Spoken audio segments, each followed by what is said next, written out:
Chapter 23. A Plan with No Possible Flaws.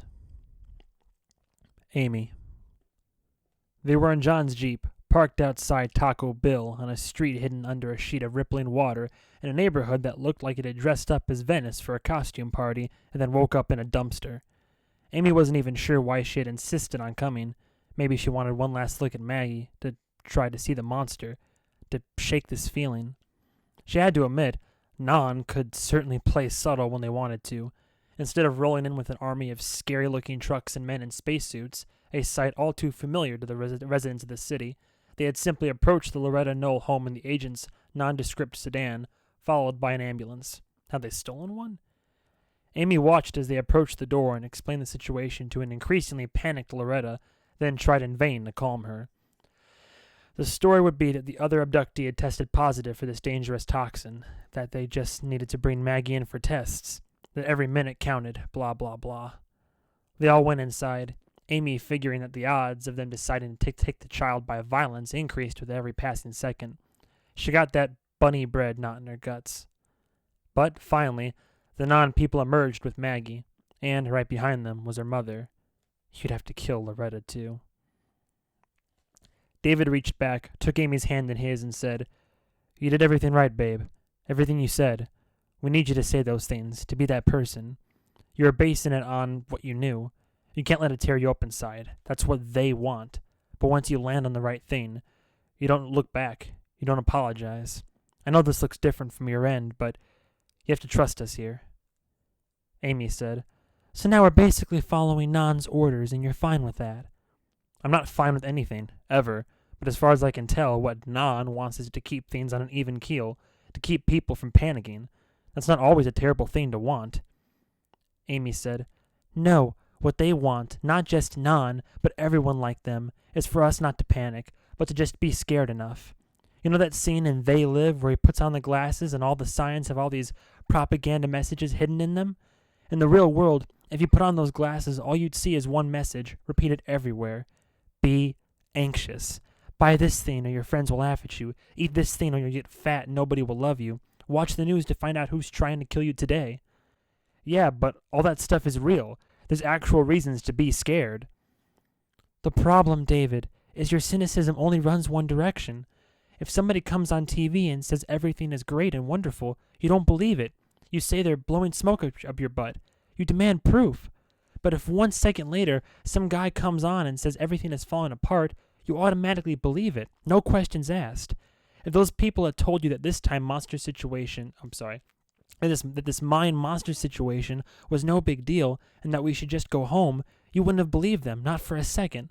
But the moment they said it was a Class G apocalypse, you were on board, as if nobody ever has motivation to tell you things are worse than they really are. And you know for a fact that's not true. Nothing controls people like fear."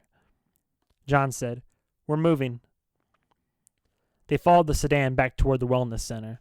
On the way, a pair of the flat black trucks silently moved in front and behind them, ready to do containment if Maggie should transform and get loose.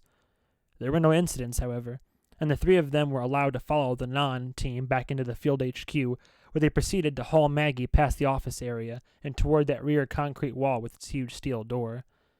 The bizarre painted warnings had been covered by a series of posters reminding staff to wash their hands and to please dispose of food waste properly, lest it attract ants. The steel door slid open soundlessly, and Maggie and her mother were hauled into the chamber beyond. The little girl was bawling her eyes out, and Loretta seemed on the verge of a breakdown. Amy, John, and David followed them back. The steel door, Amy noted, was a foot thick. Beyond it were a number of cells with clear walls that Amy suspected were forged from a substance much stronger than plexiglass. This facility clearly had not been built within the last 2 days. Maggie was taken past the glass cells, into a room at the end of the hall labeled Staff Only. This time, Loretta was made to stay outside, reassurances being muttered to her by a very competent-looking guy in Dr. Scrubs. Amy had the horrific thought that they were just going to euthanize Maggie right then, in that room, and that Amy would have to watch them break the news to Loretta. But about 10 minutes later, the staff-only door opened.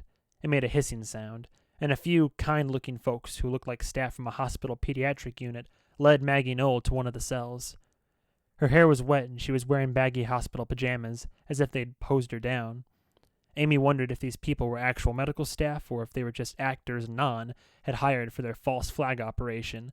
The ominous black cloaks were nowhere to be found. Today, the facility was playing the part of a laboratory and wellness center to a T. Maggie and Noel went into the cell, crying but not resisting, and the glass door closed and sealed her in. Loretta, sobbing, was taken down the hall to answer some questions.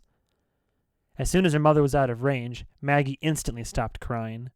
She stood perfectly still in the middle of the cell, made eye contact with Amy, and said, "Hi."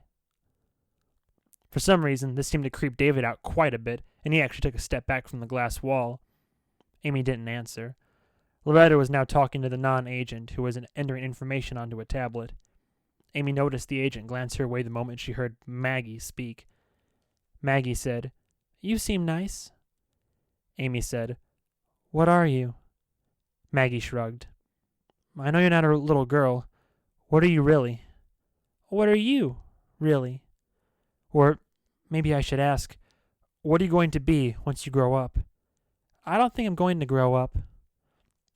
Amy tried to read the expression on the little girl's face, but couldn't. Finally, she said, "What you are, what you really are, can't live here."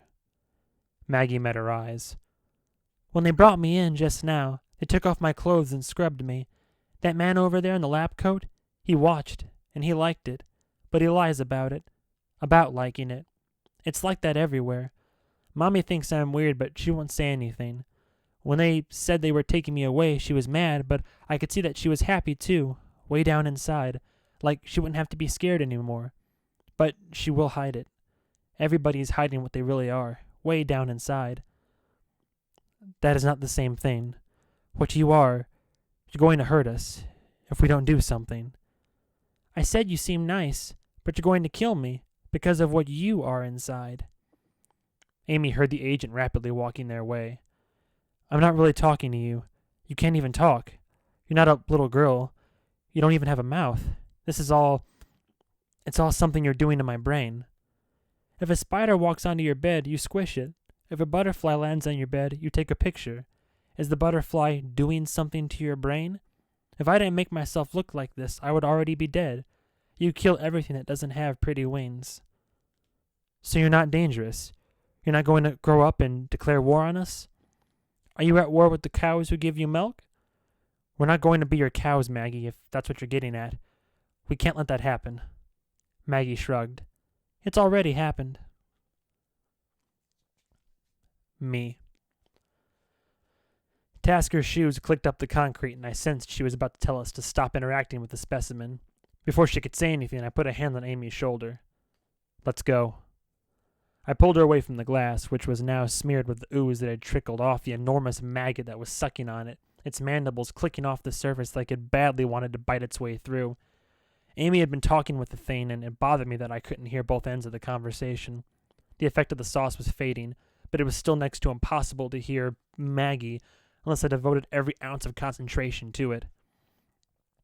As we walked away, one of the non-doctors escorted the half-eaten Loretta up to Maggie's cell. Loretta put her hands up to the glass, asking the creature if it was okay, if it was feeling all right, reassuring it that they'd be going home soon. I put my hand on Amy's back and walked a little faster. To Tasker, I said, "Mikey's here? Or is he loose on the town, destroying everything we know and love?" Tasker said, "He's here. Came along without incident." John said, Just like Maggie. Didn't put up a fight. Didn't blow the cover." I said, "Okay, so we can trust you to actually kill these things? You're not going to change your mind and decide you want to keep them as biological weapons or something?" Agent Tasker said, "Follow me." "No, we don't need to see you do it. There's no reason to give Amy nightmares for the next 20 years. Amy said, "I want to be there." "Why?" Tasker said, "There's actually another reason. Come." She led us down the hall and then over to what turned out to be another cell block. How many were there? Which was uninhabited save for a single cell occupied by a pulsing larva that I had to be told was Mikey. I made myself focus and found I could sort of see the disguise, but what I saw was clumsy, monstrous, a mannequin made by incompetent hands in the dark, ridiculous to think that it had ever fooled me. Tasker said, As we alluded to on the conference call earlier, our past experience has found that one substance seems to be fatal to the... Is it sulfur? Said John. Taken aback, Tasker said, That's a key component, yes. Burning sulfur. It's embedded in a thermite compound formed into pellets that will ignite in midair. They should continue burning once they've penetrated the hide of the larva, releasing the sulfur internally. John said, And if you combine that substance with a piece of silicone in the shape of a human ass? Tasker just stared. I said, So it's that simple. After all this talk of interdimensional energies and entities and all that, we're just burning holes in them? So what are we waiting for? It's actually not that simple. Sulfur doesn't work for its chemical properties. It works because it has, let's just say, symbolic power. There is an invisible mechanism at play. Sure, it's a vampire holy water situation. I get it. I don't think you do. From previous incidents with similar organisms, the effectiveness of the weapon has varied wildly according to those who is wielding it, and their state of mind at the moment the fatal blow is struck. I said, Okay. We are requesting that you do it, at least for this specimen. Agent Gibson shuffled over, holding a modified shotgun. Don't get cute and shoot this at me, dirtbag. Amy glanced at the gun and muttered, Wellness center. John lit a cigarette. Tasker said, There's no smoking in here. If he gets to shoot a gun indoors, I'm thinking I can smoke a cigarette. Amy said, We're obviously not going through with this. Even I can see this trap coming. She nodded toward me and said, They stick you in the cell, Mikey eats you. Since they didn't do it directly, they think they can escape the supposed curse that's protecting us. I said, You two are staying outside the cell, right? I'm the only one that goes in. You guys stay out here and watch for shenanigans. I mean, we were just in the room with this thing earlier today. I don't think this is among the top 10 scariest creatures that have tried to eat me. I've got to say, I'm fine with it. Amy made an exasperated noise and said, Why are you fine with it? Because we were hired by Chastity to do a job, and this is it. Didn't you just tell me I needed to see these things through? Well, here's Mikey. It's not what we expected, but so what? For better or worse, this is the final resolution to the Peyton case. I took the shotgun from Agent Gibson. I pulled back the slide enough to confirm there were in fact shells in it, and that they weren't going to stick me in the cell with an empty gun. I sniffed it. The shells smelled like farts, all right. I asked Tasker, So, how does this, process work? You'll go into the adjacent cell here. The walls between cells slide open. That is done remotely from the guard room. Exterior door closes. Wall opens. There'll be nothing between you and the specimen. Fire at will. Amy said, David, this is stupid. That has literally never stopped us before, even once. I asked Tasker, Loretta and Maggie aren't going to be concerned by the sound of gunfire? We'll close the door between cell blocks. They're utterly soundproof. It'll be no louder to them than someone softly knocking on the wall. I looked toward John and he shrugged. I mean, if we're not here to do this, why are we here? To Amy, I said, You see the kid in there, right? He's just staring at me, accusingly. Do you need to go wait down the hall or something? You going to be able to handle this? No, I won't be able to handle it, and yes, I should be here anyway. Let's get it over with. I stepped into the adjacent cell, and the door slid closed behind me. The invisible hand of claustrophobia slowly but firmly squeezed my butthole. The wall that separated the cells was solid steel. I couldn't see what was happening in Mikey's cell. Through the glass, I asked John, If you concentrate, can you see and hear Mikey, or is it just the larva the whole time? And give me a second. Yeah, I can see Mikey pretty clearly, if I try. What's he doing? Sitting on the bed now, crying, asking why we're here, why his mother doesn't want him. I made eye contact with Amy, who looked distraught. Fresh cut grass. That's all it is. To Tasker, I said, There's not going to be any ceremony or ritual here. You open that wall, I'm pointing the gun and I'm pumping sulfur rounds into that thing until the gun goes click. Whatever data you're looking to collect, you'll have to collect it from that. Tasker said, You're ready? Yeah. The wall slid open. Sitting in the other cell, on the bed, was Mr. Nymph.